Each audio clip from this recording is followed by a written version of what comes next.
invested their time, energy, and resources in moving our sport forward. I may be the only visible person or one of the visible persons people see, but there are many others who are definitely doing a lot behind the scenes. So definitely, I wouldn't sit here to take this and think as if I've won something that is very big. It belongs to people who are actually moving our sports in a silent way or in a loud, silent manner. And I definitely just want to dedicate it to them. Definitely. It came as a surprise because I work for a cause, not applause. Awards don't move me. With or without them, I continue doing what I am doing.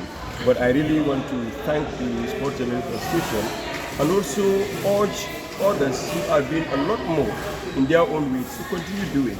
Awards should not be what should motivate or demotivate them. Let them just continue doing what they're doing. When your name was announced, we have seen a standing ovation, yes, which is really, an it was very feeling. touching. Yeah, in fact, you could see me up the stage. I was quiet for a while. I'm honestly not used to such, because for me, really, people maybe have seen what I am doing and have appreciated it.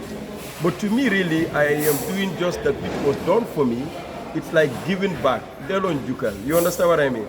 So I wouldn't really, or did not really expect people to really thank me for what I am doing. Because for me, it is something that I am supposed to do. I'm service-oriented. I'm born to serve. So to be served gives me, a lot of nervousness, and definitely something that I did not expect. But again, I want to thank people for recognizing the little I am doing, but also want to thank them more for doing more behind the scenes that you and I and many others may not know. Final message to the young one, because we know a lot of young people look up to people that are really very much influential in the society. Well, a lot of people do not know my story, my history. I got involved in sports as far back as 1988, and people will not understand it. Those who grew up with me around Brikama and environs will know that, because at Brikama there used to be a field we call UN Field. Now the UN Field is where now the Brikama car park is. That used to be our football field, and we used to have tournaments there for younger kids, right? Kids between the ages of 12, 11, 10, and so on. And then the box bar was for major leagues and people who were older. So you realize that definitely from there I moved to Biam, Phoenix. So sports has always been part of us, and multi-sports in particular.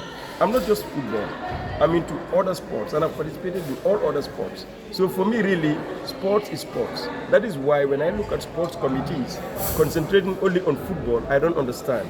I pray that they change their names to football committees than sports committees, because sports committee requires that you definitely engage the people in the community in football, in basketball, in volleyball, in athletics, in tennis, among other sports. And the Gambia is blessed with a lot of water. Why don't we have water sports in our communities? Like swimming. Banjul should be able to have an aquatic sport, a swimming club or swimming competition. Bakau, the same. Come to Senegambia area, Bijilo, Brufut, Gunjur, they are all riverine areas. Why are we not promoting water sports? That is something we should think about. Yes, we may not have football match pitches, we may not have infrastructure, but the water is already there for us. Let's make best use of it and diversify our sport to give opportunities to the younger ones to also get engaged in other sporting disciplines and not just football. Tonight's awards, we are definitely almost all football. But then, volleyball is doing something, basketball also is doing something, right? Beach volleyball as well as the lawn volleyball, basketball. You have even cricket. Some years back, we're doing very well. Athletics. So, but again, our sports reporters report more of football than golf and other sporting disciplines. So I think for people to know about something, somebody must be reporting about it. I'm not only challenging the young ones, but I'm also challenging our sports reporters to move from just football reporting into other sporting disciplines to help our sports to develop. Remember, these Sports Journalist Awards, not Football Journalist Awards. So let's definitely think about that which we do and support all sporting disciplines and not just one discipline. Thank you so much, Hamid. It's my pleasure. Thank you very much. Thank you.